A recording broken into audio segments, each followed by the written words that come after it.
Next up, like I said, talking about Ryan Coogler, who I consider one of the new modern day and age auteurs, filmmakers, true filmmakers that understand the industry and the medium to like this incredible degree, breaking down his like filmmaking process when it came to his smash mega hit Sinners. So let's go. Hey, what's going on? I'm Ryan Coogler. In anticipation of the release of our newest film, Sinners, I just wanted to walk you guys through a little bit of information on how we made the film, as it might provide some context for what tickets you guys choose to buy once they go on sale. I'm really excited to announce that Sinners was captured on film. It's a format that I fell in love with when I was in film school. So I brought a few film strips along here. This is Super 8 film, which was used for like home videos and has a real beautiful aesthetic. Those little holes on the sides, those are called perforations or perfs, abbreviated. This is a piece of Super 16 film right here. This is a type of film that's very close to my heart. This is what we shot Fruitvale Station on. And it's crazy because this is the same material, just a little bit wider. And like, who shoots film? Like, who shoots film nowadays? Who takes the time? Who takes the effort? It's obviously a much more complicated, technical kind of medium than just using a digital camera. Obviously, a lot more importance goes on getting these shots, getting the right shots, getting everything put in position, and actually capturing what you're doing, because film is a finite resource typically on a film set, because it costs money. Whereas digital, you just have memory cards and memory sticks that you can generally, for the most part, almost shoot as much as you want. Film, you have to be very intentional in what you're doing, which reiterates my point, is that why you do not have that creative, innovative things and just that overall movie look anymore, is because look at what it means to be this level of a filmmaker, is the passion and the attention to detail, the love for the medium, and not doing it for a quick buck or quick return, which if you are working with a streamer or most of these mediums, which is literally where you have to go pretty much for most people to get a film made, is they're not giving you this time. They're not letting you shoot on film. They're not letting you do all these things that most filmmakers and auteurs would love to do, but just do not have access to. When a capture film gets wider, same as digital photography, what happens is you get a little bit more resolution and you get a shallower depth of field, meaning less of the image is in focus at any particular time. This right here is 35 millimeter film. This was the format for the majority of the industry history. A lot of masterpieces shot on this format. A lot of films that are close to my heart, and it's making a big comeback. Like this past film year, Nora was shot on film. Films like The Brutalist was shot on film. You got some filmmakers that always use the Brutalist, Nora, like author filmmakers again are the ones that are going to produce these movie-like feels and do these cinematographic, how do you say that? They're the ones that are going to be producing magic in terms of cinematography, because they are the authors. They are the ones that are going to take the time, that are going to take the effort, that are going to learn the intricacies and the ins and outs, the little minute details about their film, and are obsessive, passionate people about the medium. That's just not going to be the case for majority of people in film, because it is still a money-making entity at the end of the day. But I'm fine with it, because it just makes the few filmmakers out there that are still doing it, that are still pushing things to this limit, stand out that much more. Format. So Sinners, we shot on the big boy format entirely. This is what we call large format in motion picture photography. This is 65 millimeter. Crazy enough, the same material as this Super 8 right here, but just wider. So obviously, even more resolution, even shallower depth of field. And these perforations have a particular meaning, because we shot the film using two different camera systems. One proprietary to Panavision, it's called Ultra Panavision 70, used on films like Ben-Hur and most recently The Hateful Eight. But another format we use is IMAX film cameras. Those cameras spin the film in a horizontal fashion, and they spin it using 15 perfs per frame. I'll show you guys what that looks like.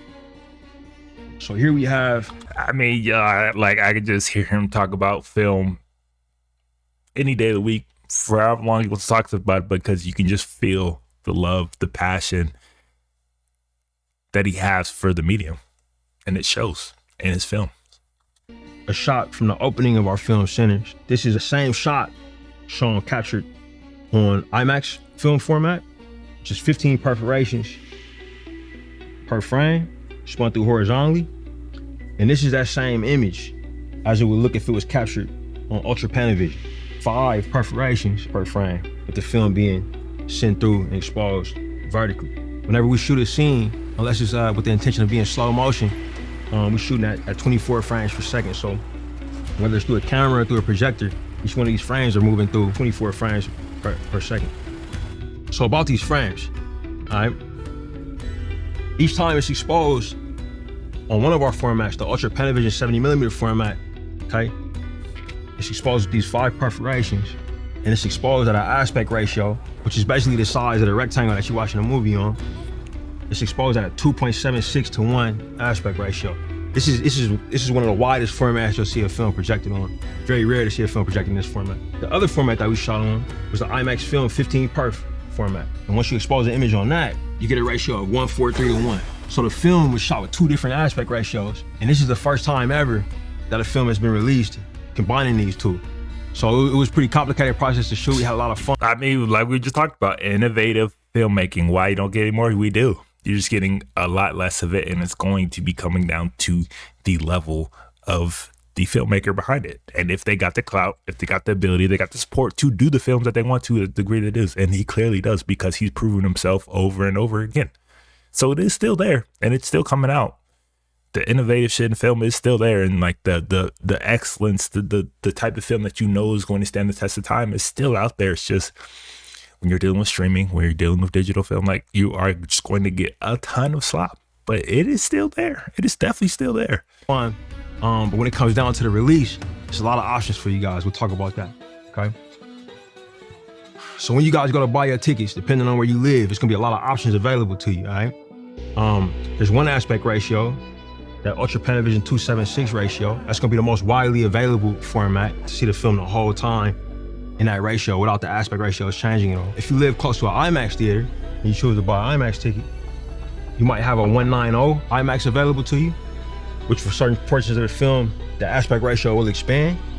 And if you're especially lucky, you might live close to an IMAX 1:43 to 1 ratio theater, where you'll get the full impact of every image, how we intended to see it. So let's talk a little bit about how films are shown. So today, 2025, the vast majority of theaters are using DCPs.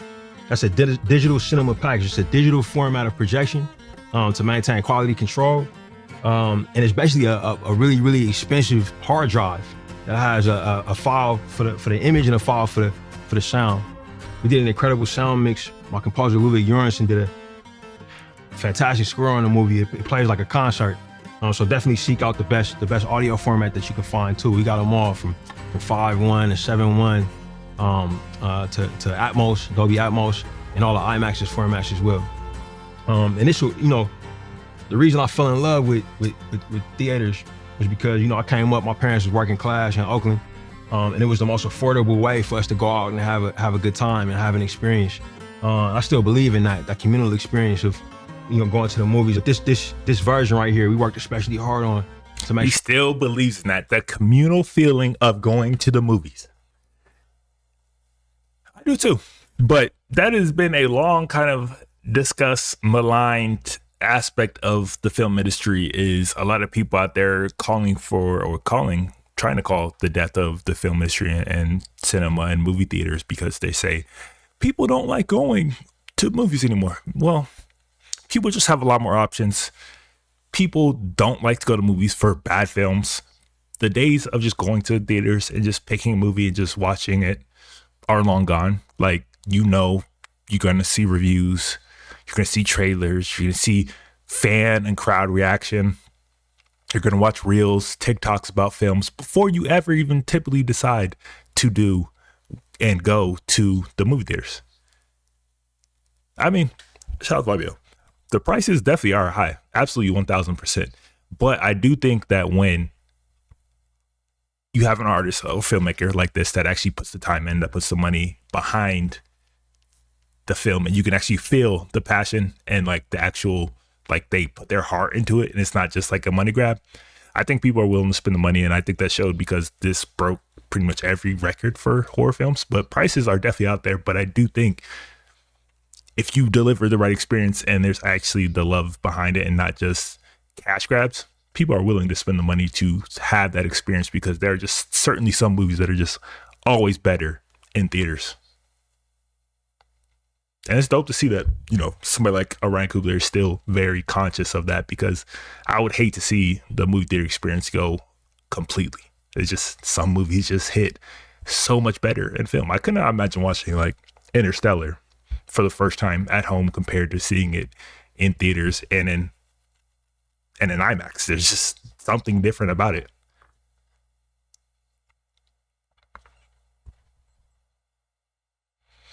I mean, look, 1000%. Fabio here said that he thinks it discourages people from going to movie theaters with the prices, and could have got a lot more money from theaters if theaters were less pricey. Absolutely 1000%. Like, I don't know. I can't even remember last time I went to a movie theater that's compared to the prices, but I definitely know food is extremely expensive.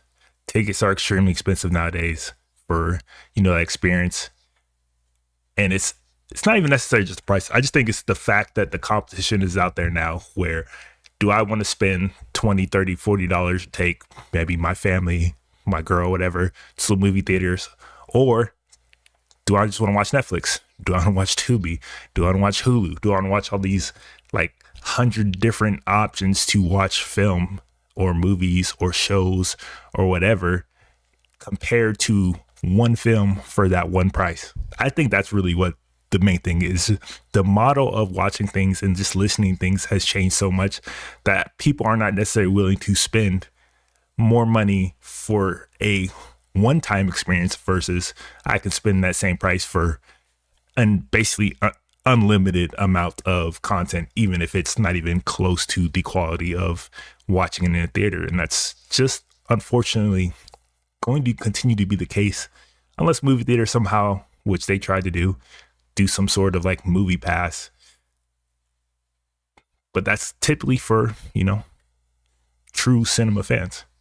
Sure, it tells a story to make sure all of the story is there for you guys. If you want to splurge a little bit more, you got these specialty formats available for you. And streaming's on a downhill recently, though. Too many platforms. Oh, absolutely. I'm the last person to like be like defending streamers. I think streamers are. I saw this coming a mile away, but when it first started, the whole game of streamers is basically let's enter at the cheapest price, push out the highest content, and get people on board. And once people are on board and all your content, nobody's buying DVDs, nobody's buying videos, no more like going to theaters, your way of consuming content is strictly through streamers, then we're just going to pump up the prices, because now you're stuck in the ecosystem, and we're going to buy out majority of studios that we can. So the films and the people that you do want to watch, the franchise that you do want to watch, are coming out on streamers. So you're, again, stuck in that ecosystem. It's pretty much a zero-sum game, like, especially when you have every studio and every little literal label, studio, whatever, trying to come out with their own streamers and compete with each other. It's just too much. There's too much competition, and there's too much like slop out there that it almost becomes pointless. Oh yeah, DVDs are pretty much dead. I do see them actually kind of coming, well, Blu-rays at least in high definition for cinephiles and whatnot, actually kind of making a comeback. But again, I think it's going to be more of like a collector's, a true like connoisseur of the medium, in terms of the same way as vinyls have made a comeback, but with a certain segment of music fans. And I don't really see it going anywhere, because people do not own anything anymore. And that's how streamers want it to be, because that's how you keep you paying month in and month out for the same service. And once you're in there, where are you going to go? We worked with Warner Brothers and our team to get a lot of formats out there. There's a bunch of different ways you can watch this movie. I'm gonna highlight a couple of them here. I mean, I agree. People love on their media. They do. It's awesome when doubles is a nice collectible.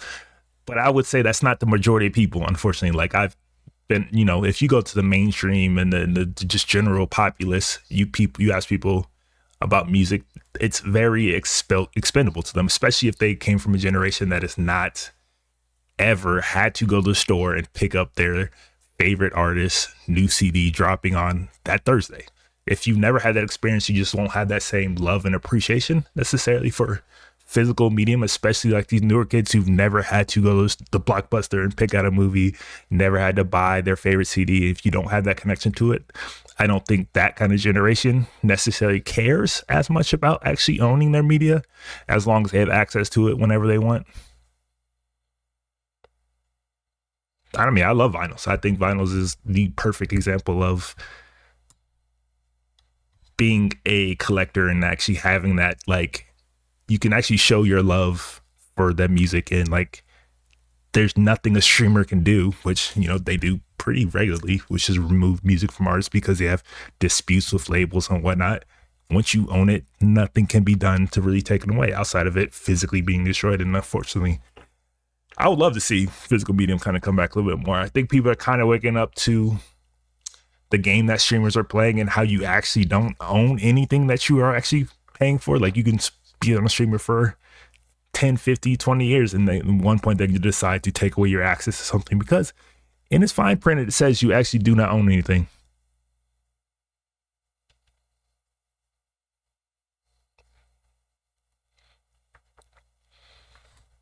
Yeah, I mean, you think music is a much more complicated area for owning? Yeah, absolutely.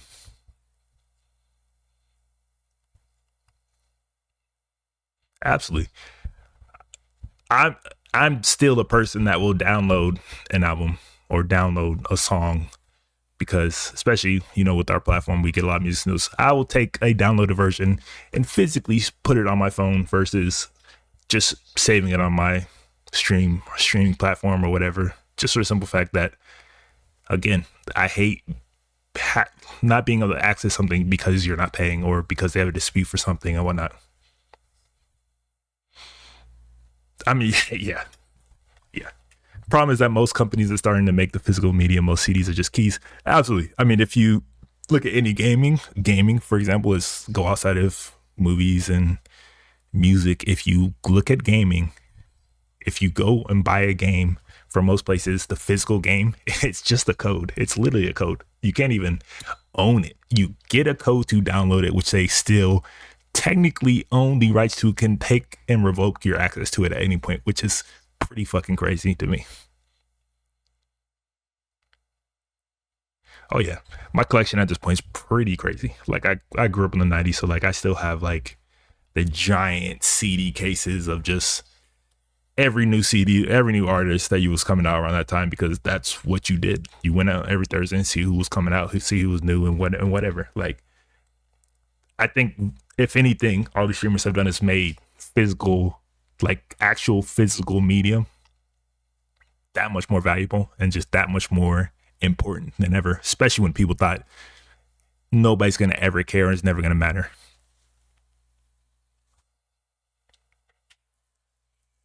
Gotta shield the collection. Yeah, gotta show the collection. I might one of these streams for sure. I gotta find it somewhere. It's actually in my garage somewhere, but I had insane amount of CDs at one point, straight up, and then I just got gifted an entire garage full of vinyls from my aunt. So got a lot to go through, that's for sure. The movie's gonna be available in 4DX. Okay, that's a particular format where the seats move around. You might get splashed with water. Our movie's a horror movie, so you might get splashed with a different type of liquid, maybe red. Not real, of course. Before, matter of fact, speaking about that, like, just went through a collection. My aunt found an unopened Beatles, what was it, Yellow Submarine?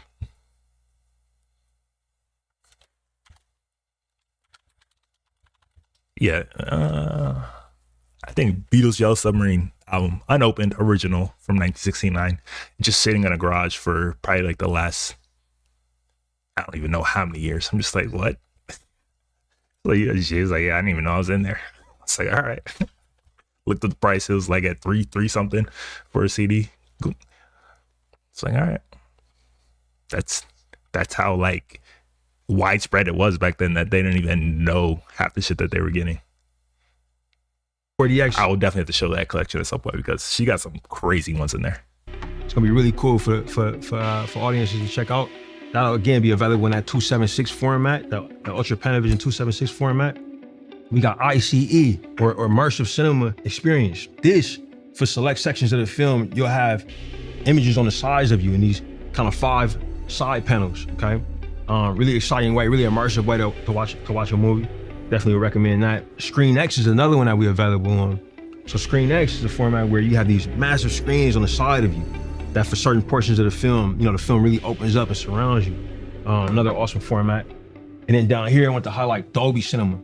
So the same folks that make Dolby Atmos, they also are doing a Dolby Vision screen, which is a HDR format, which is high dynamic range. Awesome format. Whenever you think about high dynamic range, just think about whiter whites, brighter whites, and darker, deeper blacks. Our film's many things. To me, everything they did for this film, which, broke a shit ton of records when it came out and like became like the talk of the freaking town and the film industry, just like, oh, it's filmed back. They didn't do nothing too special in terms of rollout. They said, you know what? We love your vision. We love your passion. We're just going to put you in front of camera and just talk technical shit about your film and just literally talk about your film, and the love, the passion that you have for it is going to ooze out of you, and just people are naturally going to just feel a need to see this because they see how much you care about these minute fucking details about a film. Like, I don't know many filmmakers outside like Quentin Tarantino and like other auteurs of that quality that you could just put in front of camera and be like, just talk about your movie. You ain't got to sell it. Just talk about your movie and people are going to see. That's impressive. Things is also a horror movie, so those blacks could be really cool.